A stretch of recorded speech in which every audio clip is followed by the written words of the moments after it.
Halo semua, kembali lagi bersama Alfa Rizky. Kali ini saya ingin berbagi ilmu tentang sebuah aplikasi atau software bernama Cisco Packet Tracer. Jadi saya mau menjelaskan terlebih dahulu apa itu Cisco Packet Tracer. Jadi aplikasi ini bertujuan untuk bagaimana kita untuk menciptakan sebuah jaringan atau topologi jaringan yang sederhana maupun yang rumit. Mendesain sebuah jaringan tidak perlu kita mempunyai alat seperti server, hub, dan lain-lain. Yang kita perlu hanya sebuah gambaran. Nah, disinilah kita akan belajar bagaimana menggunakan sebuah aplikasi Cisco Packet Tracer. Pertama-tama kita harus pastinya mempunyai aplikasinya. Nah, ini adalah sebuah gambaran dari aplikasi Cisco Packet Tracer. Cukup menarik bukan? Ini aplikasi benar-benar sangat membantu, apalagi buat kalian yang bergerak di bidang IT. Oke, kita mulai saja. Kita mencoba untuk membuat sebuah aplikasi, maksudnya membuat sebuah jaringan sederhana maksud saya. Yang kita butuhkan, pertama ada server. Terus saya tambahkan, nah di sini ada sebuah PC. Oke, kurang lebih seperti ini. Nah, oke, di sini ada 6 buah PC. Bagaimana kalau kita tambahkan menjadi 4 biar bagiannya sedikit lebih menarik. Oke, anggaplah kumpulan 4 buah PC ini adalah sebuah tempat atau sebuah ruangan yang akan kita pisah. Nah, kita akan bikin ruangan barunya lagi. Kita di sini hanya membuat sebuah aplikasi, membuat sebuah jaringan sederhana saja, nggak terlalu rumit. Oke, mungkin kita hanya membutuhkan dua buah ruangan yang akan terhubung satu sama lain menggunakan aplikasi Cisco Packet Tracer. Oke, ini servernya. Di sini ada server, terus ada 4 buah PC sebelah kiri dan 4 buah PC sebelah kanan. Jadi kita anggap sebelah kiri adalah ruangan A dan sebelah kanan adalah ruangan B. Terus setiap ruangan kita kasih sebuah switch. Di sini saya memilih switch yang 24 lubang. Itu bertujuan agar berbagai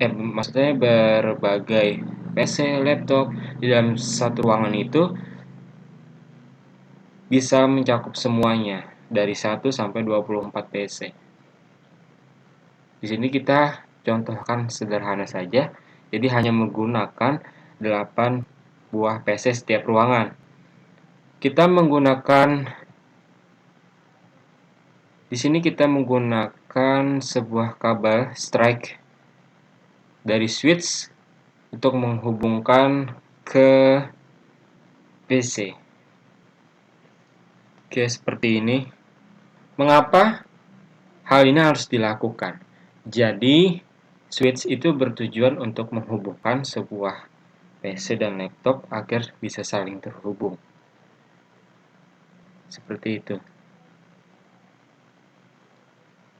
Seperti itu, semuanya kita berikan kabel, kita sambungkan untuk pakai kabel strike. Oke. Nah, 4 buah PC sudah terhubung, dalam artian sudah tersambung ke switch. Di situ ada bintik-bintik ya, bintik-bintik hijau, berarti menandakan bahwa kabel sudah benar-benar terpasang. Oke, kita lanjutkan ke ruangan B. Di sini saya sambil jelaskan ya.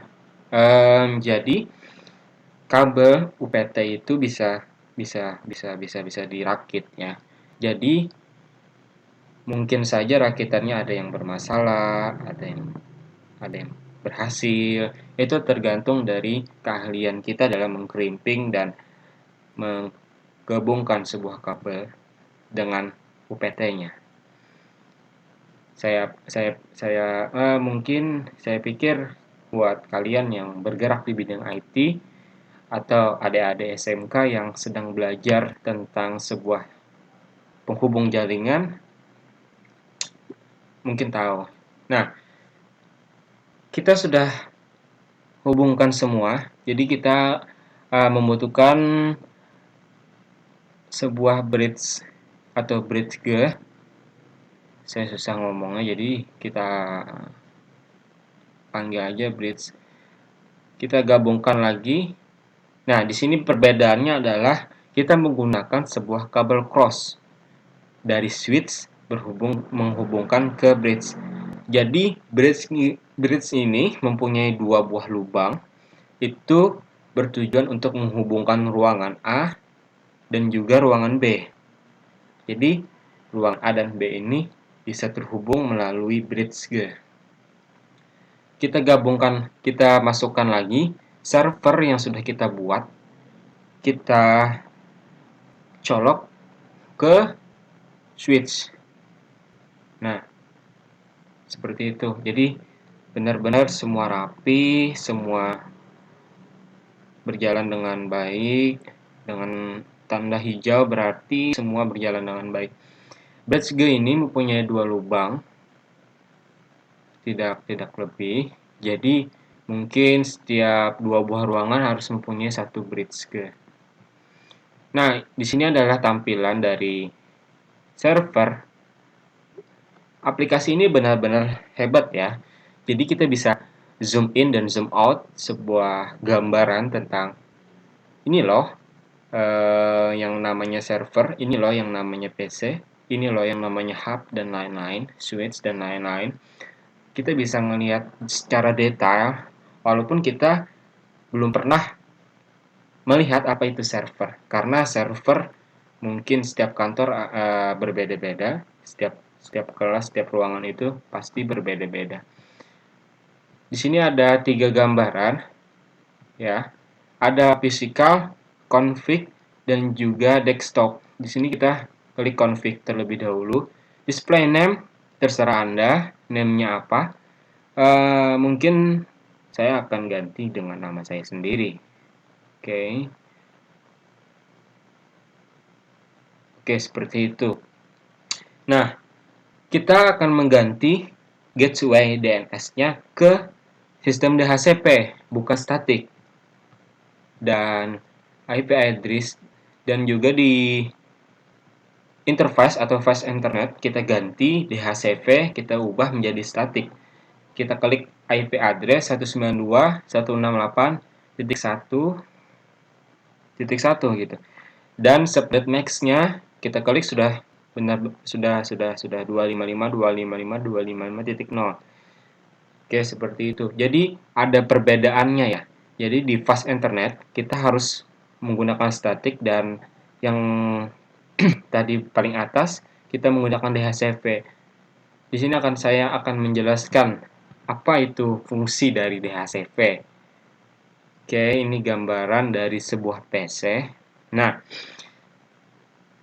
sama seperti tadi, ini sangat mempermudah.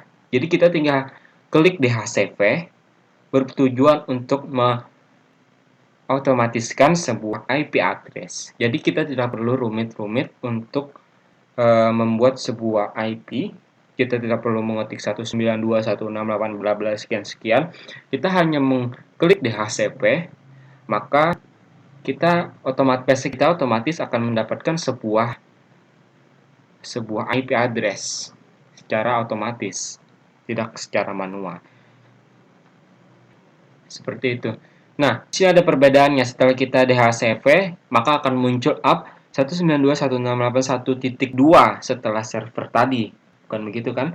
Nah, batasannya adalah 24. Lihat perbedaannya dengan yang sebelah. Karena di sebelah tidak saya setting, maka tidak ada IP address sama sekali. Yang sudah kita klik DHCP, maka sudah ada IP-nya. Itu perbedaannya. Oke, kita lanjutkan ke semua PC. Kita klik DHCP sambil saya jelaskan.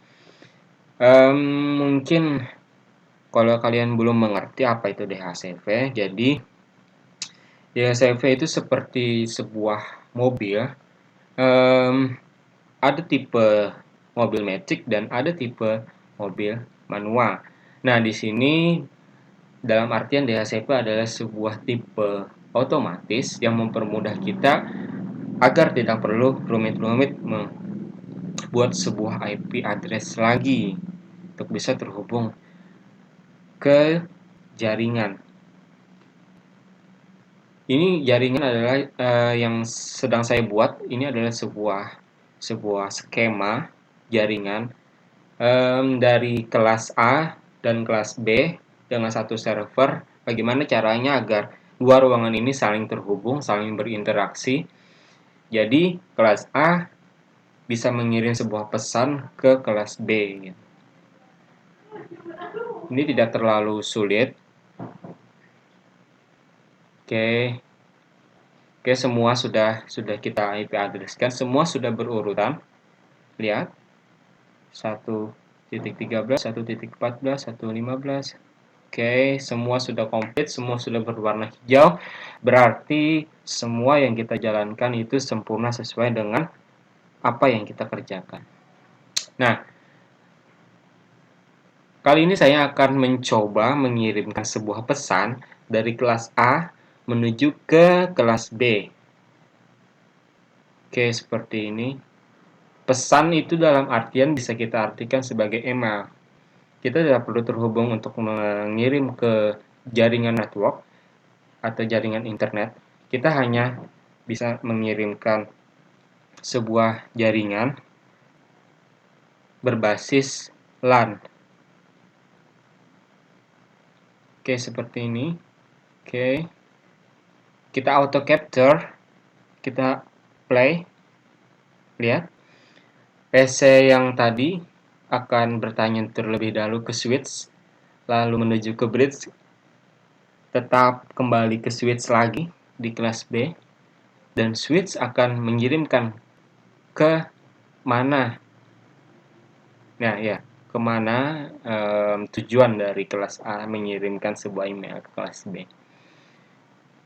Jaringan ini bertujuan untuk mempermudah kalian untuk menerawang, untuk mengerjakan sebuah jaringan, skema jaringan.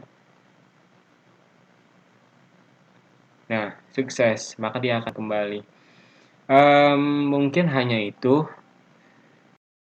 Terima kasih sudah mau menonton video saya. Jangan lupa subscribe, like, and comment video saya. Jangan lupa ya. Terima kasih.